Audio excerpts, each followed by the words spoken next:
Center number 1 is going to be a little bit of a review over phrases and clauses, and then get into how we build sentences using clauses, starting with simple sentences and then looking at compound sentences.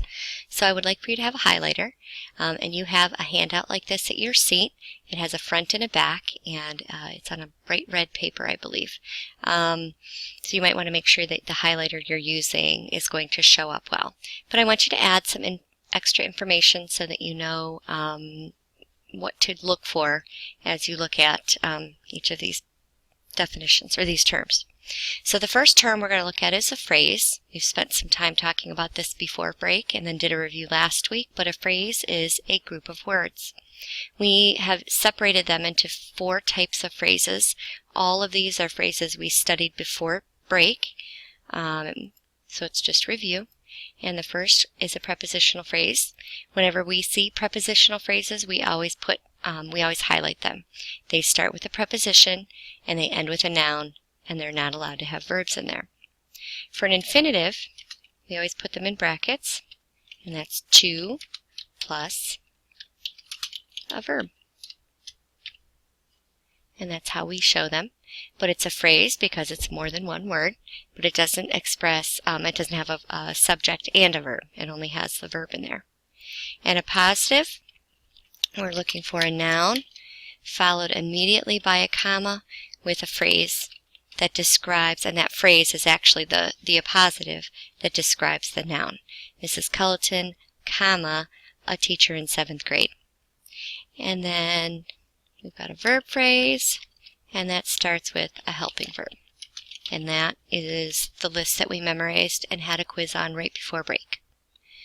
And then over here you'll see some examples. So we see before school. I know that's a prepositional phrase because before is a word that we memorized on our prepositions list. Ends with a noun, no verbs in the middle. To run, I know is an infinitive. It starts with to, and it has a verb at the end. And then for my puppy, I know that's the positive because it's got a noun followed by a comma, Zeke, comma, and then in case you didn't know who Zeke is, I give you a phrase that describes him. And then the last one is a verb phrase. We have had and been are both helping verbs, and they help that main verb plain. Then we move on to a clause, and a clause is also a group of words, but it's a little more specific. It has a subject and a verb. Whereas a phrase might have a noun that could be looking like a subject, it might have a verb, it'll never have both of them together. A clause must have both a subject and a verb. And we have dependent clauses, and we've talked about dependent clauses as starting with a woobuses plus a subject and a verb. Because I was hungry. If that's where my clause ends, it doesn't make sense by itself, so it's a dependent clause. It's dependent on the rest of this sentence. The independent clause could also be known as a complete sentence. Because I was hungry, comma, I ate a sandwich. There's my complete thought, and it joins it together to make a good descriptive sentence. So my example sentence for an independent clause is I like pie. When I put that because in there, I change it to a dependent clause. There's my awubis. Now we use clauses, these dependent and independent clauses, to make other types of sentences. So a simple sentence is just an independent clause. It's one complete thought.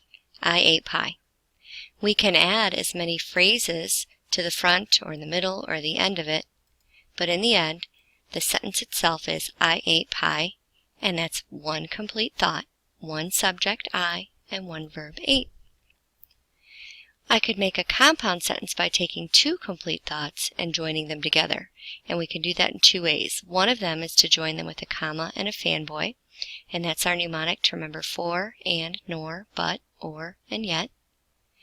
Winter is fun, comma, but summer is better. Or I could take out that comma but and substitute in a semicolon. Winter is fun, summer is better. So what we're going to do is circle the fanboy in the sentence and then see if there's a subject and a verb on both sides to determine whether or not it's simple or compound. So here's my fanboy. Now I don't have my circle button, so I'm just going to highlight it, but you with your pencil can circle it. And then I'm going to look on either side of that and to see if there's a subject and a verb. Pa dragged me to my feet. Pa is a subject, so you should put an S over it to show that it's a subject. Dragged is the verb. Pa dragged. If I go to the other side of that, and Ma is a subject. What did Ma do? She held. Ma held me by my hair. That's a complete thought, just like Pa dragged me to my feet is a complete thought. I have two complete thoughts joined together with the comma and the and, so this must be a compound sentence. I kicked and shouted and spat and bit. So I see and several times in here. And if I really think about my definition up top, I don't even really need to read the sentence to know that this cannot possibly be a compound sentence because I see the fanboy, but there's no comma with it. So this must be a simple sentence. The one subject is I. What did I do? I kicked and shouted and spat and bit. So I've got one subject with 1, 2, 3, 4 verbs. Going to the next one, I kicked Pa in the stomach and he collapsed on the floor. And is my fanboy. I'm going to look on the other side, both sides of it to see if I have a subject and a verb on both sides. I is a subject. What did I do? I kicked. On the other side, he is a subject. What did he do? He collapsed. So I can see I have a subject and a verb on both sides of that comma fanboy, so I have a compound sentence. So that's what you're going to need. This information is what you're going to need as you do the second part of this activity. On the back of your paper, you have this chart that says phrase, clause, simple, compound. You're going to need to get a pair of scissors and a bottle of glue and get a copy of the white handout here. It tells you to cut the sentences below on the dotted lines. And then read a sentence and do the markings that we just did. Circle the fanboy if you find one. Label the subject. Put brackets around the infinitive. Highlight the prepositional phrases.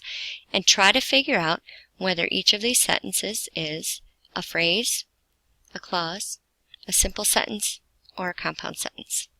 So let's look at the first sentence. Mrs. Culleton and Miss Renfro ran 5 miles after school yesterday. If I were doing this right now, I would highlight this. There's a prepositional phrase. Oops, that's not the highlighter. And I would look for my subject. I see a fanboy here, which I would circle.